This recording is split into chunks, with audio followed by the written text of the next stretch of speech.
What's up, gangsters? Fait que j'espère que vous passez une bonne vie. Je vous invite à Anti-Bibliothèque, volume 3, LOL. Fait que j'imagine que ça va être l'édition Full Retard 2 parce que j'étais allé complètement Full Retard. Mais dans le fond, comment je procède quand je m'achète mes livres, c'est que je les achète seulement usagés. Et la majorité, je les achète à l'Armée du Salut, fait que c'est comme c'est des prix ridicules.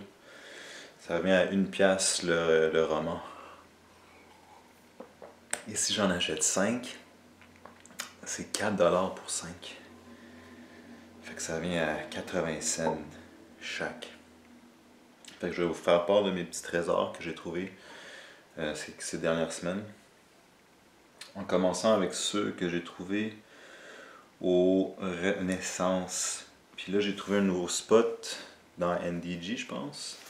Notre-Dame de Grâce. Et là-bas, j'ai pas mal trouvé des bons romans en anglais. Des bons prix. Fait que, bon, qu'est-ce que j'ai trouvé?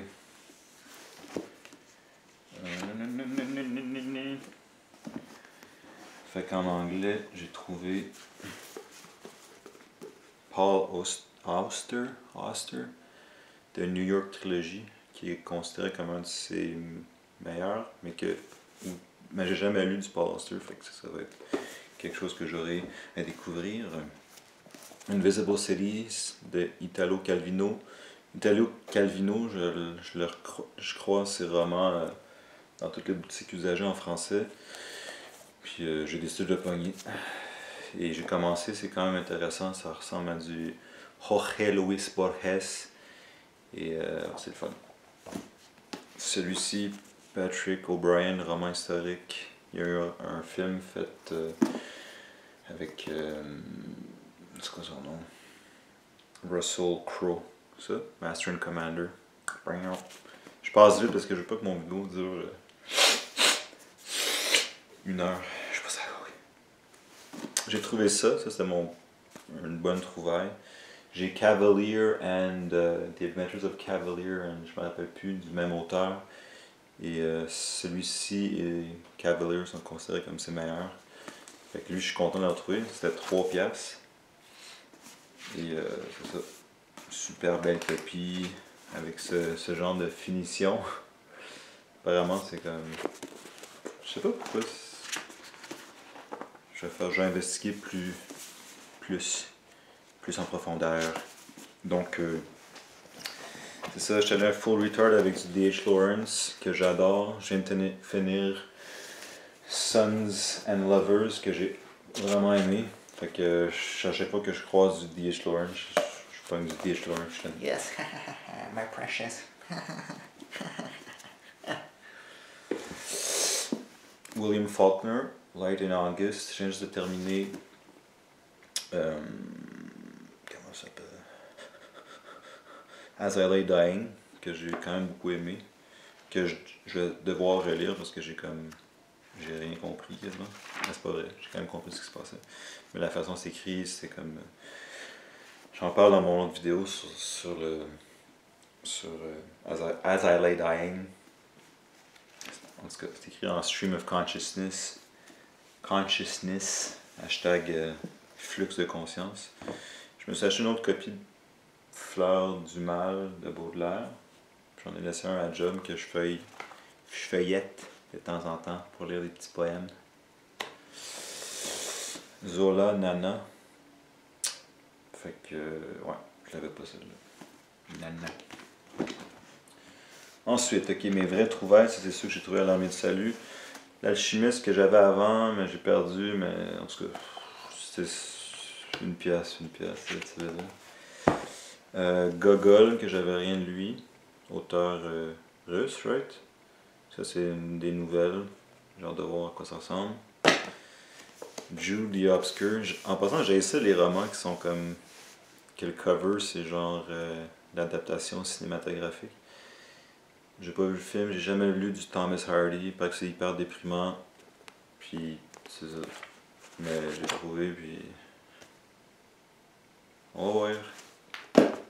J'ai trouvé un Murakami. Un Q84. Coup de cœur. Renaud-Bré. Coup de cœur. Puis il est comme... J'étais juste surpris de voir ça dans l'armée du salut. Il est totalement neuf. Genre, c'est comme si la personne l'a acheté au Renaud-Bré puis est allé le porter directement à l'armée du salut. Puis c'est ça, j'ai pas encore lu de Murakami. Je vais lire Norwegian Wood très bientôt. Je vais avoir fini les romans que je suis en train de lire. Puis en passant, ça se passe bien. Là, j'ai lu comme 6-7 romans en janvier. Fait que si la tendance se maintient, je vais pouvoir échantillonner pas mal d'auteurs comme j'avais dit. Ça, j'ai aucune idée c'est quoi. The Underdogs, ça me semblait intéressant. De Mariano Azuela. I don't know aussi. Un Kundera, l'ignorance, je sais pas c'est quoi, mais j'ai vraiment aimé. L'insoutenable légèreté de l'être.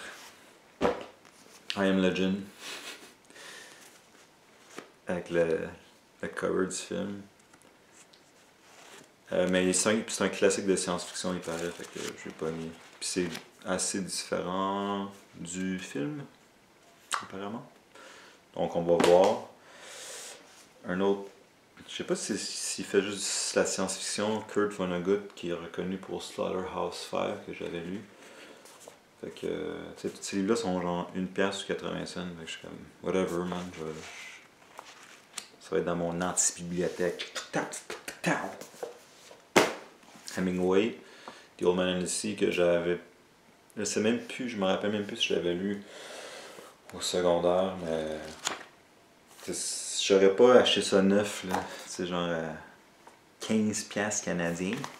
J'aurais pas acheté ça neuf. Fait que quand je tombe sur des trucs comme ça, la du salut, je suis comme, c'est un no-brainer.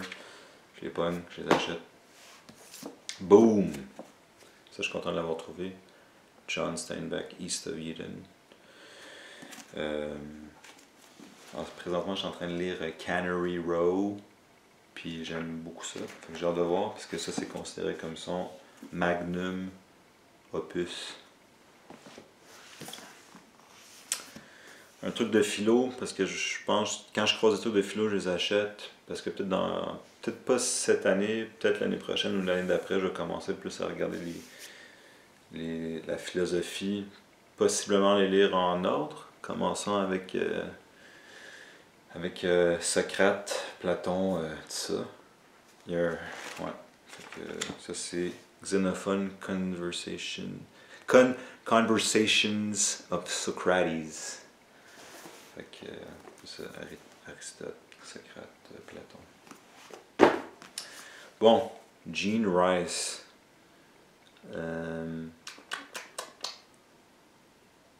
Je sais pas, je connais pas. Mais tu sais, des fois je me fie juste à la maison d'édition. Fait que là c'est comme Penguin Modern Classics. C'est une femme. C'est une femme. C'est genre. Ouais, c'est une femme. Fait que j'avoue que j'ai pas tant de femmes dans les trucs que je trouve. Je m'étais acheté Virginia Woolf To the Lighthouse. Mais ça c'est dans la même époque que les modernistes puis la génération perdue. Fait que je vais voir ce qu'elle a écrit. Ce que cette femme a écrit. Wild Sargasso aussi. C'est un petit roman là. Alright. Tender is the Night de F. Scott Fitzgerald. Je pense que c'est son dernier roman là, après qu'il soit devenu trop fucking party hardy puis qu'il buvait trop là. Puis c'est un peu l'histoire de. C'est un peu je pense que tous ces romans sont un petit peu autobiographiques. Là. Et ça, c'est plus le chapitre dans sa vie où il était avec. Ça parle de les aventures qu'il avait avec sa femme. Là. Tender is the Night, F. Scott Fitzgerald.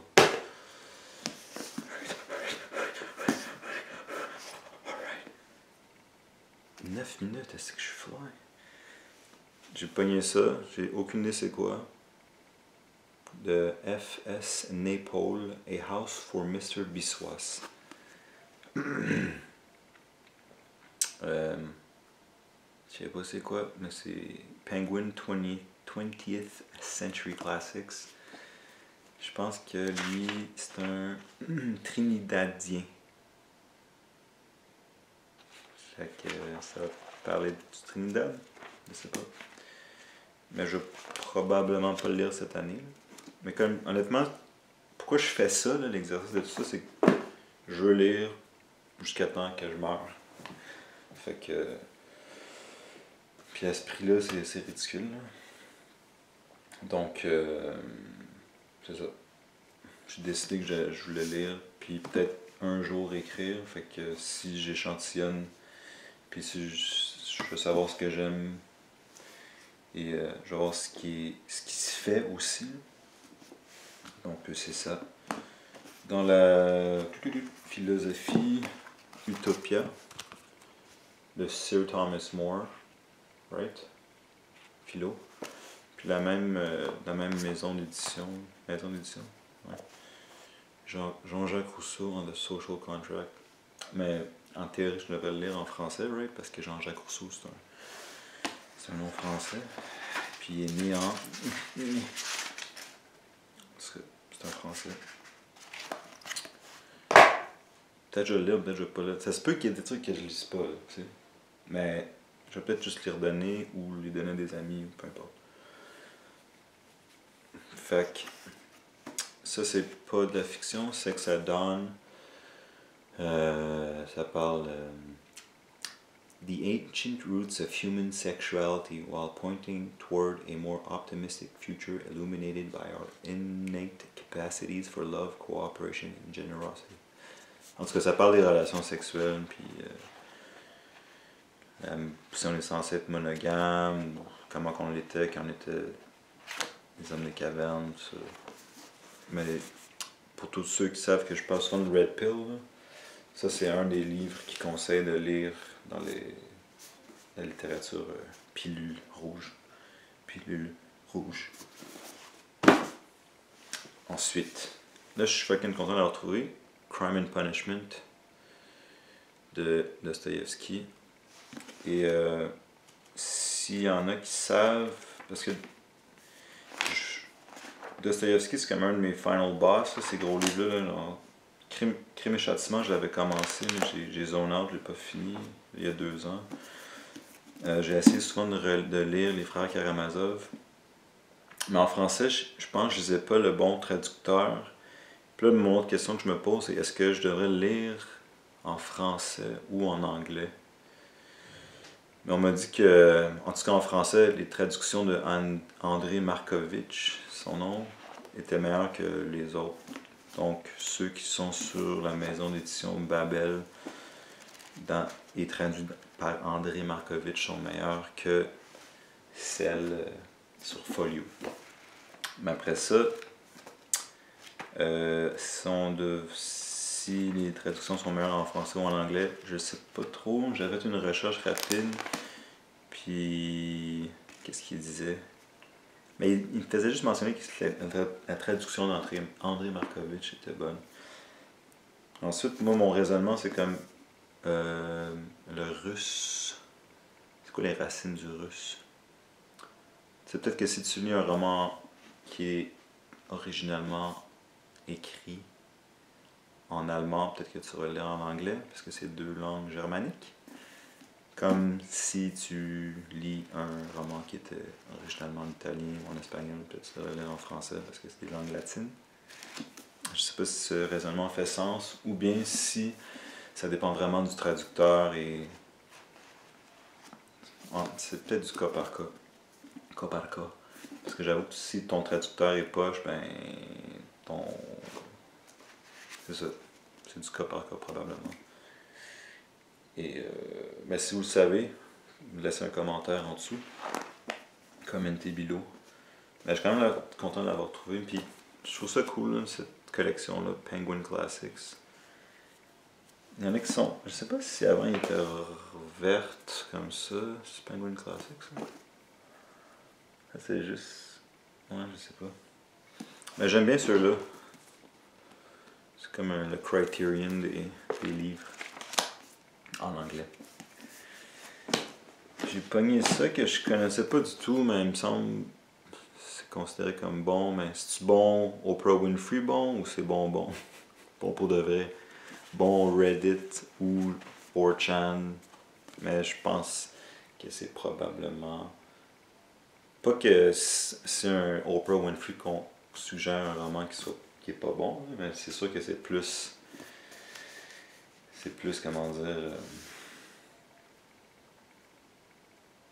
c'est plus pas commercial. Vous comprenez ce que je veux dire sans que je vous le dise?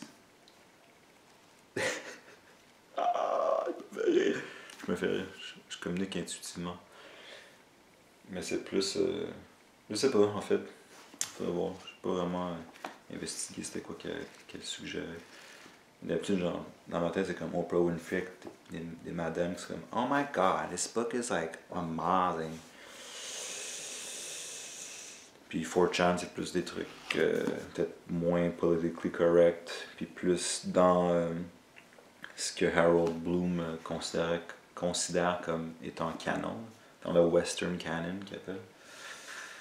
Donc des gros classiques, là, des gros trucs complexes ben, comme Dostoïevski ou whatever, il parle souvent de Thomas Pynchon, de Wallace, le gars qui a écrit Infinite Jest. Donc en tout cas, whatever, parenthèse. Fait que j'ai pogné ça, je sais pas trop. Je sais pas. Kite Runner. Ils ont-tu fait un film? C'est pour ça qu'on connaît ça? Je sais pas. Laissez un commentaire. Puis là, celui que j'ai trouvé, qui est le Ultimate Trésor, que j'ai trouvé à l'Armée du Salut. Puis que quand j'ai trouvé, j'étais comme What the fuck? Je peux pas croire qu'il y a ça. Et pour ceux qui savent c'est quoi, fucking ça, man, la plus grosse brique Red Pill ever. Tragedy and Hope. Qui est comme censé être la vraie histoire là, de. Man, je pense que ça parle de la réserve fédérale américaine. Ça parle de comme vraiment la vraie histoire de. Écoute. Anyways, sur Amazon, c'est genre 50$, j'ai acheté, il était 1,50$. Fait que c'est ça. Ça, c'est une affaire d'histoire. Je vais lire le flap, là. Je vais pas dépasser une demi-heure. Tragedy and Hope shows the years 1895 to 1950 as a period of transition from the world dominated by Europe in the 19th century to the world of three blocks in the 20th century. With clarity, perspective, and cumulative impact, Professor Quigley examines the nature of that transition through 2 world wars and worldwide economic depression. As an interpretive historian, he tries to show each event in the full complexity of its historical context. The result is a unique work, notable in several ways. It gives a picture of the world in terms of the influence of different cultures and outlooks upon each other. It shows more completely than in any similar work the influence of science and technology on human life, and it explains with unprecedented clarity how the intricate financial and commercial patterns of the West prior to 1914 influenced the development of today's world. Fait que c'est comme... En tout cas, la vraie histoire de... Fuck, c'est ça.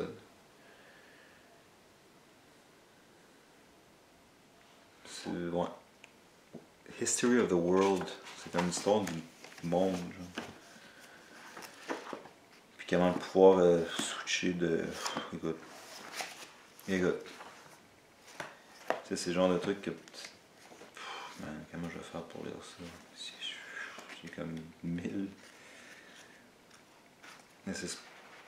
J'ai peut-être jamais mentionné, mais moi je me considère plus comme un artiste. Mais quand je suis en secondaire 5, j'avais le choix d'étudier en art, sciences humaines ou sciences de la nature, donc chimie physique, puis j'ai choisi sciences chimie physique. Un peu malgré moi, c'est un peu une décision de mes parents, puis je voulais pas me fermer des portes, ça. Et, mais aujourd'hui, puis plus tard, j'étais comme, j'aurais dû prendre art parce que j'étais en art, tu sais, puis j'aime ça créer, là. Mais aujourd'hui, je suis comme, j'aurais dû prendre histoire, sciences humaines, histoire. Parce que je trouve que c'est une grande lacune chez moi. Puis c'est important de connaître l'histoire. Fait que si je pouvais Lawnmower Man ça dans mon brain, je le ferais. Peut-être qu'un jour on va pouvoir. Donc, j'espère que vous avez compris ma référence. C'est un roman de Stephen King. Moi j'ai juste vu le film. Là. En gros, c'est comme un genre de retard. Puis il y a un scientifique qui il nous donne toute l'information de tout, genre, plein de romans, plein de livres, plein d'informations, toute l'information en fait. Puis il devient comme super intelligent. Je me rappelle plus trop c'est quoi la fin. En tout cas, j'ai trouvé ça, man, fucking 50$, 1,50$.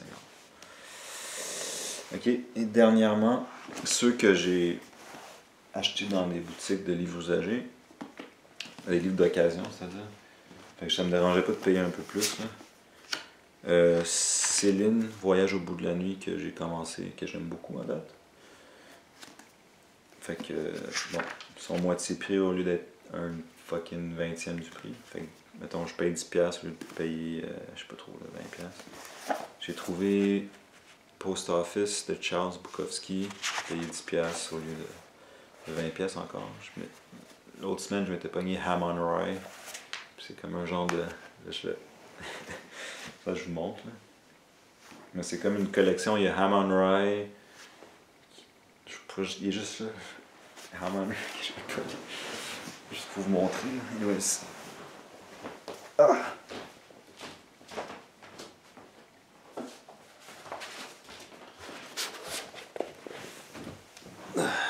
Est-ce que vous comprenez? Charles. C'est ça, c'est comme une collection. Puis le dernier, c'est Women. Donc, ça, je... Puis l'autre que j'ai trouvé dans une boutique de NDG, NDG c'est plus anglophone, c'est Thomas Pynchon, Inherent Vice. Fait que c'est ça, moi en fond j'avais commencé Bleeding Edge, qui était son plus récent, qui a écrit en 2013, à l'âge de 80 machins, 80 quelques ans je pense. Mais sur les forums, sur internet, ils conseillent de commencer avec Inherent Vice parce que c'est plus accessible, ou V, qui est son premier, ou The Crying Lot of 49 que j'ai trouvé. Mais ouais, je vais donner une autre chance à Thomas Pynchon. Il paraît que c'est un des meilleurs auteurs contemporains américains vivants. J'ai vu le film, mais écoute, je sais pas avec lequel je vais recommencer, là. Soit Crying Lot of 49 ou Inherent Vice. Fait que ça c'était mes trouvailles. Parce que à chaque fois que je voyais dans les magasins, il était comme. Ben, en fait, je l'avais pas trouvé dans une boutique sur Montréal qui s'appelle Port de Tête. C'est ça, Port de. Je sais où je me trompe, Port de Lit. Port de Lit. Il était là, mais il était neuf. Parce que leurs livres sont mélangés, neufs et usagés. Fait que c'est ça. Ça, c'est mes livres que j'ai trouvés ces dernières semaines. Et c'est ça. C'est un peu. Ça vient un peu nourrir. Je suis pas un hoarder du tout, là, mais j'avoue que j'ai un petit côté collectionneur. Mais ça vient d'acheter dans des friperies, ça vient nourrir mon côté de consommateur que je pense que tout le monde est un peu affecté par. On est tous affectés par ça. Mais tu sais, je collectionne des trucs quand même que je vais sûrement lire. Tu sais, je vais peut-être pas. Je vais peut-être tout lire. Tu sais, si mettons, là, je lis 5 livres par mois. Ok? Mais là, il faut dire que j'ai des petits livres. Là. Et je me concentre vraiment là-dessus. 5 x 12, 60. Fait que c'est comme. Disons, tu sais, ça en fait des livres. Anyways, c'est un passe-temps qui, si tu t'achètes usagé, et surtout dans les friperies, ça coûte pas tant que ça. Là. Je veux dire, si. Combien j'ai. Je sais pas, quoi. J'ai acheté, mettons. Je sais pas. Mais tu sais, à 1$ chaque. Mettons que j'achète 20 livres à 1$ chaque. Fait que 20$ par mois. C'est pas si pire. Mais j'en achète plus parce que là, je commence puis je me remets dedans. Là, parce que c'est vraiment quelque chose à mettre de côté, comme j'ai mentionné dans d'autres vidéos. Mais je pense que tout le monde devrait lire. Là, puis c'est. Surtout les introvertis, j'avais lu un article là-dessus que les introvertis, ça les aidait à. Que c'est important pour eux de. C'est comme si tu vivais plusieurs vies. Qu'est-ce que c'était écrit. Puis tu peux être comme. Te mettre dans la peau de personnages et vivre d'autres vies. Fait que c'est ça. C'est pas mal ça. East of Eden. C'est comme, tu sais, c'est des gros. Là, j'ai su cette semaine que le film East of Eden, c'était le premier film dans lequel James Dean avait joué. Je savais même pas qu'il. Je sais qu'il était dans Rebel Without a Cause. En tout cas, fait que c'est ça, je délaisse un peu le cinéma et la télé pour me mettre pour plus lire. Je pense que ça va m'aider à mieux développer mon cerveau. Dans l'optique aussi que si un jour je veux écrire, ben peut-être tu peux. On voit ce qui se fait. On voit ce qui s'est fait. Qui s'est fait. Ce qui s'est fait. Fait que c'est ça, j'espère que vous passez une bonne semaine. Peut-être que dans 10 ans, il va y avoir quelqu'un qui va avoir vu ces vidéos. À date, là, j'ai commencé ma chaîne, puis il y a comme 0 views, 0 views, 0 views, 0 views. Fait que c'est ça. Je vais commencer à parler d'autres trucs bientôt. Mais, ouais. Peut-être faire. Je sais pas si j'allais faire autant. Parce que là, j'avoue que j'ai comme un débit de lecture quand même. Comme je lis beaucoup. Là. Fait que là, il faut que je fasse des vidéos pour chaque roman que je lis. Au lieu de peut-être parler de trucs qui vous intéressent vraiment. Mais si vous voulez que je fasse une vidéo sur quelque chose en particulier, peut-être que j'ai un peu de sagesse et d'informations à divers sujets. Mais c'est ça. Fait que je laisse là-dessus. Puis peut-être que personne ne va jamais écouter ces vidéos. Alright, à plus. Peace.